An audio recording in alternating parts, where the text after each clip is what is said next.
мне один раз тоже сильно мешало спать женщина, мы ехали в купе, и она жестко храпела, короче, прям жестко. И там же есть, ну как, есть правила купе. Ты, если храпит человек, ты ему чуть-чуть стучишь, типа, он просыпается, и у тебя есть там, ну, ровно 4 секунды, чтобы быстрее уснуть, пока он снова не уснул. Короче, я ей постучала, и она свешивается на меня с верхней полки, смотрит, она говорит, что?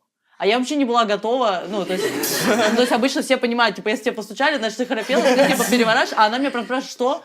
Я говорю, и мне так, ну, я смутилась, я говорю, вы храпите? Она говорит, я в курсе. Тебе-то что надо? Да. Что решаем? Я Какие говорю, Прикинь, такая, вы храпите, она такая, а ты пиздишь. Ты стучишь не нахуй. стучи. Да.